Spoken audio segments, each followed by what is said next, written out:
Good afternoon, Your Honor. Good afternoon, Counsel. Good afternoon, ladies and gentlemen.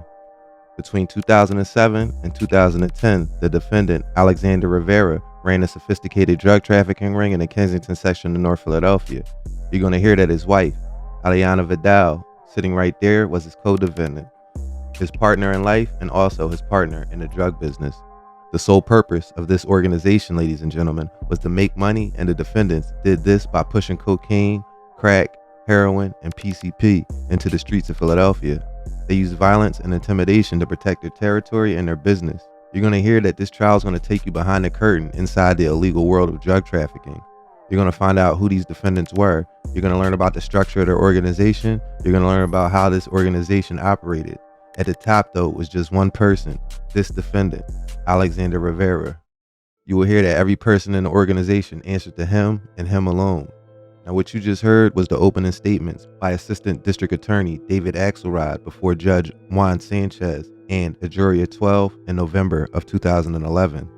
Alexander Reds Rivera was defended by Salvatore Adamo, whose defense strategy will be laid out by his opening statement, in which he said, quote, "The bulk of the government's case comes through cooperating defendants who have everything to gain to embellish their testimony. In this case, you not only have to listen to the direct examination, but you have to listen to the cross-examination," Red's lawyer instructed the jury. "You have to examine the motives. After you look through all the evidence, you'll see that the government's case is nothing but grains of sand falling to the ground, having no substance to it. Mr. Rivera lived in that area. He was out in the streets. He was a convenient target for the government to blame, or to put the blame on drug activity in his area. Mr. Rivera is not involved. Not involved, certainly not involved in the way that the government's witnesses will have you believe he was involved. When you look at all the evidence and you keep an open mind throughout the entire case and evaluate not only direct examination, but cross-examination. When you listen to the judge's charges on each one of these elements, each one of these crimes he's charged with, there are certain elements that the government must beat beyond a reasonable doubt. And that is a very, very important concept that you must all keep in mind. The government has the burden to meet beyond a reasonable doubt each one of these elements to prove Mr. Rivera's guilt. And I'll conclude right now, ladies and gentlemen, at the end of the case, you're going to have a doubt. You're going to have reasonable doubt that Mr. Rivera is not guilty of a conspiracy and certainly not guilty of all these individual alleged crimes that he has been accused of wrongfully," unquote. On his face, this seems like a very simple case of a supposed drug kingpin and his downfall at the hands of his own hubris, in the face of what many would believe was an open and shut case by the FBI and the related task force. The FBI, led by Agent James Crowley, were alerted by the Philadelphia local cops that they had a major drug dealer on their hand and that he was supposedly controlling a certain area of Kensington, a very well-known open-air drug market near 4th and Indiana. Now, this area is known as the Badlands, and it's debated whether this is considered Kensington or not. But all throughout the police and FBI files, they refer to the area as Kensington. So for the sake of cohesion, I'll be referring to the area as Kensington. But for the people in Philly, I know it's North Philly Badlands. Alexander Reds Rivera was born in 1982 and knew from an early age he wanted to make a lot of money. Growing up in the Badlands, he made a lot of connections in the street. He wasn't the biggest dealer in the area, but his name was well known because he was always outside and in the mix. Reds was known as a kind, good-hearted man, but he had another side to him, his street side, where he could become ruthlessly violent, according to the FBI, and protect his territory at all costs. By the time the feds started to notice and watch him, he had already been arrested twice for possession of dope with the intent to deliver. These two convictions would be used against him when the judge ended up railroading him with the sentence. This case would see almost 16 people crumble and fold and or working as confidential informants against Reds. Some were former partners and some were career snitches, but the FBI threw almost every surveillance technique they had at Reds to finally bring him down. From 2006 until 2010, the feds and other local task force members observed and gathered evidence against Reds, and they wanted to put him away for life. However, local law enforcement quickly found that the big, red-bearded Puerto Rican wasn't as obtuse and easy to catch as they first thought. Reds was known to have run certain blocks around Indiana since at least the early 2000s, but he got really big around 2005. The government surveillance of Reds started in 2007 when police started to do controlled buys. According to the grand jury, an individual known as person number one approached Alexander Rivera in 2009 at 5th and Indiana and requested to buy bundles of crack. Reds responded that he didn't have crack at the time but could provide heroin instead. He then directed person number 1, the co-conspirator Daniel Cortez, who was charged separately and ultimately sold person number 1 3 bundles of heroin. From there, the investigators knew they were on to Reds and had probable cause to continue to conduct surveillance on Reds and his crew. Reds used several methods to continue his operation, including violence and extortion allegedly. He had 8 properties that he used to sell and store drugs at, along with the several corners he had control of. He had a property on North F Street, including 2 garages. He had 2 properties on North Lithgow Street. He had 1 on 3rd Street, 1 on Barnett Street. He had 2 on Pelthorpe Street, and he had an address on North Lawrence Street. He used his main corner of 4th and Indiana to sell dope and coke. He also controlled the area of 5th and Indiana, which also encompasses Orkney, Lawrence, and Lithgow Streets. Primarily, the area the feds were focused on in this case is between 4th and 5th Streets on Indiana Avenue. Reds also controlled Randolph and Allegheny, where he would supply the dealers there with PCP. The indictment charged 13 people with 27 counts under various narcotics and firearms laws. Many of the witnesses were close to Reds, and his circle turned against him when the feds closed in. The outcome of the case has drawn concern not only from Reds and his family, but anyone paying attention to law and justice. We'll get into the specifics of his sentencing later, but it is absurd in my opinion. In the indictment, it alleges that between approximately February 2006 and September 2010, Alexander Reds Rivera controlled sales of cocaine, cocaine base or crack, heroin, and PCP in the area of 4th and Indiana, as I said earlier, as well as all the other blocks I named. Defendant Alexander Rivera led this organization and was assisted in managing its operations by defendants Daniel Cortez and Cesar Burgos. With their help, Rivera oversaw the drug distribution activities of numerous individuals, including defendants Jose Alekin, Manuel Masonet, Angel Rivera, Alexander Santana Santiago, Edwin Gonzalez, Fernando Nieves, Pedros Vega, and Victor Pagan, along with his wife, Ailina Vidal, and his mother-in-law, Ida Cardona. These 13 people assisted Rivera in obtaining large volumes of drugs from suppliers, packaging drugs for resale, and distributing these drugs into the community through street-level sales. During the course of the conspiracy, Rivera and his co-conspirators distributed over 280 grams of crack cocaine and over 500 grams of cocaine in North Philadelphia, the indictment alleges. Reds rented out some of his corners, for instance, to Richard Martinez, who was allowed to sell drugs at the intersection of Randolph and Allegheny. In exchange for regular rent payments, Reds permitted defendant Victor Pagan, aka Cheeky, to sell drugs at the intersection of 5th and Indiana. Reds also used his wife, Ailina Vidal, who lived with him, and his mother-in-law Ida's house to assist him in the operation, the FBI alleges. The FBI also eventually confiscated 4 vehicles from Reds: a white Cadillac Escalade, a white Buick Lucerne, a black Audi A8, and a silver Mercedes-Benz S550. For almost 4 years, the task force assigned to this case watched as Reds would evade being directly observed handling money or drugs. He was always around, but Cesar Burgos or BB was always there to handle things for him. If he needed to go meet someone, he would send BB. If he needed to pick up money or guns, he would also always send BB. This made it almost impossible for the authorities to build a case against Reds, even though they knew he controlled things around the area. In 2009, the BBC was doing a series on the violence and high crime in certain sections of Philadelphia. And one of the most viewed portions of the documentary were the 2 sections involving none other than Alexander Reds Rivera. The government wanted to use portions of the documentary in Reds' trial.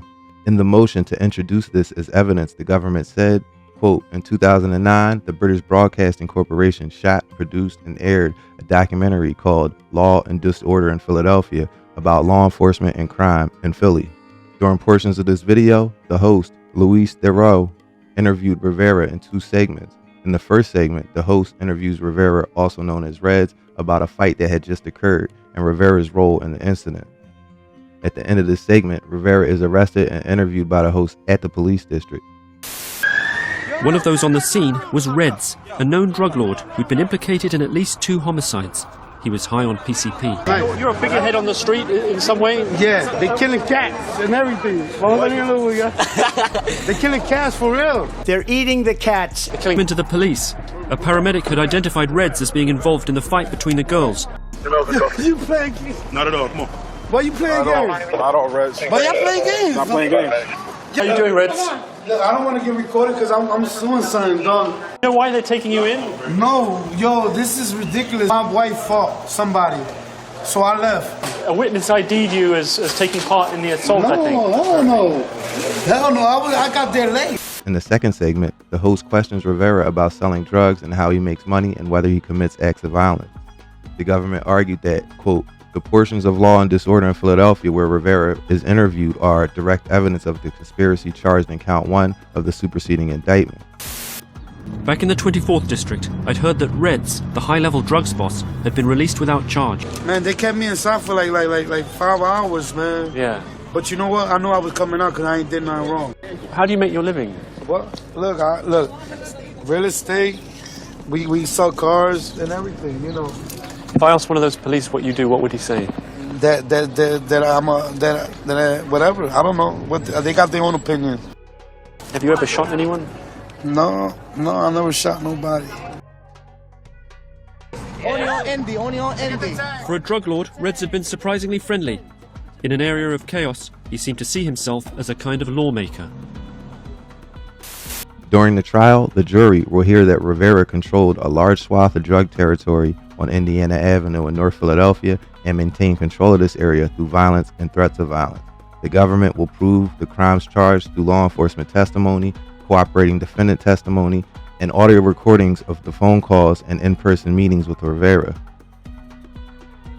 In September 2006, Reds was engaged in a dispute with a rival drug dealer. On September 26, 2006, Reds exchanged gunfire with his rival drug dealer. During this exchange, Reds shot an innocent bystander. On August 14, 2007, co-conspirator Daniel Cortez, charged elsewhere, and person number 15 and person number 16, both known to the grand jury, kidnapped and tortured a man who owed Reds money. On December 24, 2009, Reds and BB hired person number 17, known to the grand jury, to shoot a rival drug dealer. The feds would use these instances of violence against Reds and were able to turn a drug case into a federal indictment, alleging that Reds ran a violent drug operation and conspired with others to continue the operation. And for the young ones watching, that's all the feds needed to put Reds away for life. So please remember, the streets are alive. After the 2009 shooting incident, the FBI knew they had to act soon, because they now saw that Reds was willing to do anything to protect his area, including more and more violence. During a BBC interview I mentioned earlier, journalist Louis Theroux asked Reds about an incident where a girl owed drug money and was beaten and stomped. He denied the incident, but like I said, he was arrested and charged during the documentary for the crime. The fact that Reds knew the FBI was watching him was made very clear when he rolled by an agent doing surveillance in 2009, stopped, rolled down his window, and gave the agent the middle finger. After heavy surveillance on Red's white Buick, which he was always seen around the neighborhood in, and watching him for 4 years, the task force was finally able to obtain a search warrant and wiretap warrant for Red's phone. After the FBI was able to successfully tap Red's phones, the floodgates opened. On June 2nd, 2010, a confidential source who was revealed at trial to be Antonio Rios, who was working with the FBI, placed a recorded telephone call to Red. Rios told Rivera that they wanted to purchase 2 125-gram quantities of crack. During this call, Rios and Rivera discussed the price for the crack. Rivera told Rios that he could get 125 grams for $42 or $4,200. Rios was arrested in 2009 and charged for 100 ounces of liquid PCP and was facing 20 years before he flipped and started cooperating. After his call was ready, Rios said yeah, and Rivera stated to give him 2 minutes. Hold on, I'm calling the ball. Rios asked Rivera if the coke was, quote, done up, which investigating agents understood to be a reference to the coke being cooked, as we explained earlier. Rivera stated the coke has not been cooked up, but he would take care of it and the cost would be $300 for doing so, as I said. Later that day, Rios received a call from Daniel Cortez, aka Alicate, or Al. Rivera then got on the phone and told Rios to come to Red's house on F Street in North Philly. This conversation was the beginning of the end for Reds, because once the sale was done, they would blitz Reds with a bunch of informants and undercover agents to make controlled buys. After Reds and Rios got off the phone, Rios, who was wearing a recording device, traveled to Red's house on F Street. Reds pulled up outside the address and was met by Al. Al told Rios to pull around the back of the house because he had observed the vehicle parked on the block that resembled one driven by law enforcement. So basically, he knew that the cops was out front, but they continued on with the buy anyway. Cortez, or Al, also told Rios, the confidential source, "There's too many people in the living room. They got visitors over. The mother-in-law. Go back around to the little back block. We all back there. It's me and Red." Rios pulled to the rear of the house where he was met by Alicate and Reds, who suggested that all three men go inside the house. Upon entering the house, Rivera gave Rios 2 bags of crack and said that that bag weighs 70 and that weighs 75 respectively, stating 75 here and 70 right there. Rios and Cortez then counted the $4,000 for the purchase of the coke, and once the money had been counted, Cortez maintained possession of the money. A few minutes later, after Cortez had counted the money, Rios left F Street, then met with law enforcement and turned over approximately 145 grams of crack cocaine. Marcos Estrada, or Hot Dog, was another confidential source the FBI used to bring down Reds. Hot Dog was a trusted PCP dealer for Reds. On July 6, 2010, the feds finally got permission for the wiretap, as I said. However, it expired after 60 days. So, from July 7, 2010 to about August 31st, 2010, the FBI intercepted around 8,800 phone calls from Reds and others, including his wife and mother-in-law. As for the others charged in this case, Daniel Cortez, or Alicate, would ensure that all the workers were doing their jobs at the various drug corners, because there were several corners, as I described earlier, on Indiana Ave between Orkney, Lawrence, and Lithgow. There was also another drug area on Randolph Street, the 3200 block of Randolph and Allegheny. Al would help distribute drugs in that area also. Cesar Burgos, or BB, was a nighttime caseworker. The caseworker is someone who actually oversees the distribution from other sellers. So you may have several sellers at the street level. You're going to have a caseworker who oversees those sellers and actually controls the drugs and will resupply them when needed and collect the money. He would also sell drugs on the corner as well. Manuel Masonette had a similar role to BB. He ended up flipping on Reds in this case. He would distribute drugs, and he was more of a runner. The government described him as a gopher for Reds. He would meet with drug suppliers and pick up the bulk cocaine. He would pay back those suppliers large amounts of money. He would pick up Reds and drive him around frequently. They would pick up narcotics, and he would deliver. They would pick up the coke and crack or the PCP or whatever, and they would deliver those to the drug corners. Victor Pagan, aka Cheeky, was also a distributor. Well, he was actually one of the suppliers of PCP. Him and Reds were partners in the distribution of PCP at 5th and Indiana.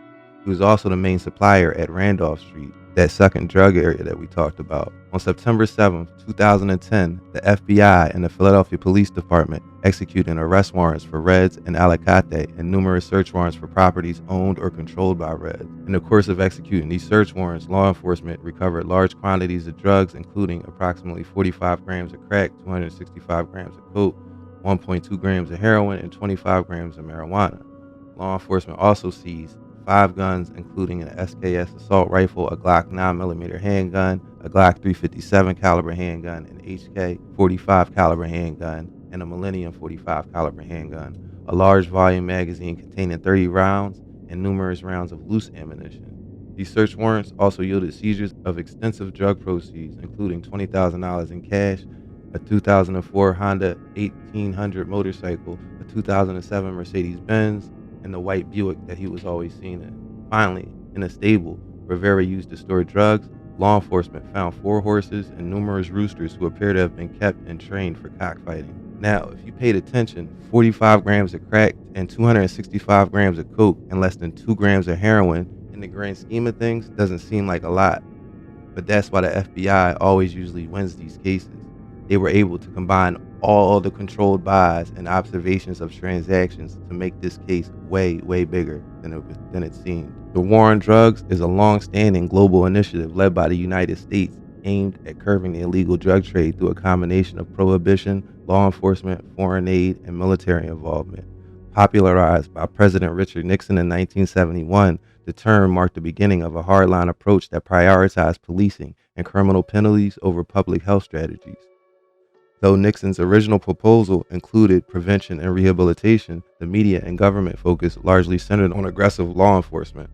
Over time, the war on drugs expanded across presidential administrations, leading to harsher penalties and mass incarceration, especially for communities of color, while continuing to enforce outdated classifications, such as equating cannabis with heroin, despite decades of contradictory scientific evidence. Even with decades of enforcement and over $1 trillion spent, global and domestic critics have labeled the war a failure, pointing to the rise in drug production and usage and the severe social consequences of punitive policies. Efforts at reform have grown, with many U.S. states legalizing cannabis for medical and recreational use, or creating tension with federal law.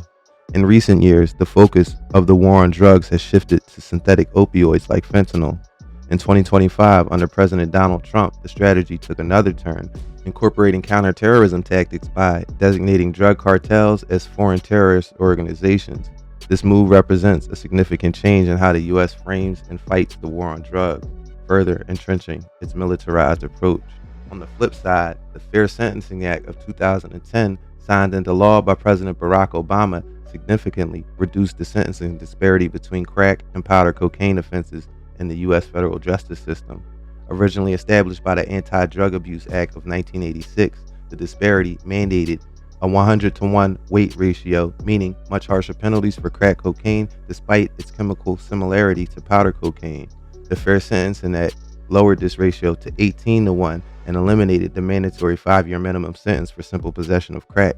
These changes followed years of advocacy, research, and court decisions, acknowledging that the original laws were both scientifically unfounded and unjust. The extreme disparity was widely criticized for disproportionately impacting African American communities, as they were far more likely to be prosecuted for crack-related offenses. Studies by the U.S. Sentencing Commission revealed that the health and societal effects of crack and powder cocaine were not as different as originally thought, undermining the rationale for such harsh differences in punishment. The Fair Sentencing Act was seen as a step towards correcting these injustices, but many advocates continue to push for further reforms, such as retroactively applying the law to previously sentenced individuals, moving towards a 1-to-1 sentencing ratio to fully eliminate the disparity. The FBI alleged that the conduct in this case occurred before August 3, 2010, when the fair sentence was enacted, raising the threshold for mandatory minimum sentences related to crack cocaine offenses. Previously, the mandatory minimums that would compare 5 grams of crack and 50 grams of coke, meaning you're getting the same amount of time if you're caught with 5 grams of crack as someone who was caught with 50 grams of coke. But the Fair Sentencing Act increased these to 28 and 280 grams, respectively. Alexander Rivera was charged in the superseding indictment with offenses based on the pre-FSA threshold, including a January 22, 2010 incident involving 50 grams or more of crack cocaine. However, as of September 5, 2011, the Department of Justice adopted a policy applying the FSA to all cases sentenced after its enactment, regardless of when the offenses occurred. Accordingly, what the feds did was make sure that they had Reds with 28 grams of crack so they can apply those sentencing guidelines to him. In the end, he was sentenced to life in prison plus 5 years. Cesar Burgos, or Baby, was imprisoned for 12 years running concurrently. As for Jose Aliquin, or Pepito, on July 16, 2010, investigators used a confidential informant to conduct a controlled drug buy from Cesar Burgos and Jose Aliquin near North Lithgow in Indiana. The informant arranged with Burgos to purchase 1 bundle of crack and 1 bundle of heroin for $130 apiece. Burgos initially retrieved the heroin from a nearby horse stable, then called Aliquin to supply the crack. Aliquin arrived in a white van and handed Burgos the crack, which was then passed to the informant in exchange for $260 and a recorded buy. The informant later turned over 13 heroin packets stamped Dodge Ram and 26 Ziploc bags of crack to investigators. Actions like these would paint the other defendants, along with Reds, as a drug trafficking organization, and the conspiracy charges followed. Papito received 10 years. Manuel Masonette, who ended up flipping on Reds, he ended up doing an interview with the FBI in 2010 and admitted to transporting drugs from Rivera's home to other blocks around the neighborhood. In February 2010, about 6 months earlier, Masonette was arrested after being found in a green BMW near the distribution hub, where the police recovered a loaded revolver and 13 jars of PCP. Though he initially denied knowledge of the gun and drugs, he later admitted seeing the firearm at his feet, but claimed it was there before he entered the vehicle. He ended up telling, and he received 5 years. On April 13, 2010, undercover officers arranged a drug buy that led them to Victor Pagan, who delivered crack cocaine via a green Mercury sedan after coordinating with an associate. Days later, on April 16th, police executed search warrants at 2 properties linked to Pagan, his girlfriend's and mother-in-law's homes, where they recovered 234 packets of crack, 3 loaded firearms, and photographs of Pagan. Pagan fled during the raid but was later apprehended and, in interviews, admitted the drugs were his and he received them from Alexander Reds Rivera. Pagan was sentenced to 129 months, followed by 10 years supervised release. Alina Vidal, aka Diana, Red's wife and mother of his 5 children, did about 2 years of her sentence before being released in 2014. She was originally sentenced to 44 months. Ida, or Maria, Red's mother-in-law, was sentenced to a few years as well and was released after a short stint. As for the weapons, the feds ended up confiscating 10 guns in all.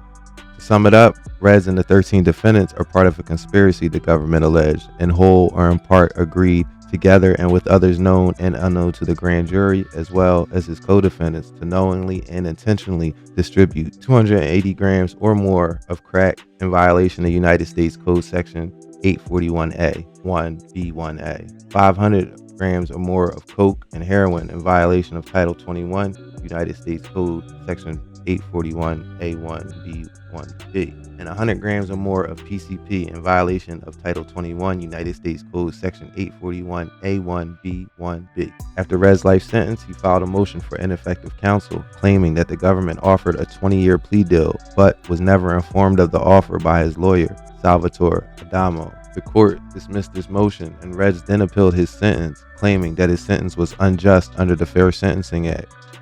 That part is still playing out in court as far as I can tell. According to family, Reds is keeping his spirits up in jail.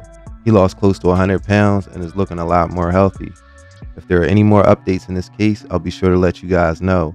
But I'm going to leave it there for now. Thanks for watching American Confidential, and until next time.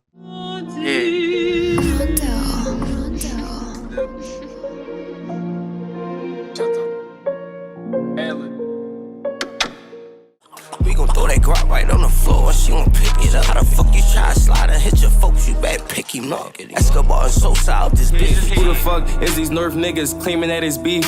Last time we stood out, Nerf had niggas running with they heat. He just BM, he better let us find out where he hanging. Ever since I lost my twin, been seeing Ray, no time for playing. Got remind niggas, spoke on BM and Pop got popped, ain't hard to find these niggas. Still dropping this, ain't learning lesson, now somebody else gotta go. We jump out, bro, go this way, and I'ma take this way. We got every loaf from Pop's crib to Granny's where he lays. Won't take bet them niggas dying too. We leave shit hot from north to west, you better X run what we do. They tryna assassinate 5, yeah, bitch, I feel like Trump. When we pull up, got 100 shots, we Gucci gang like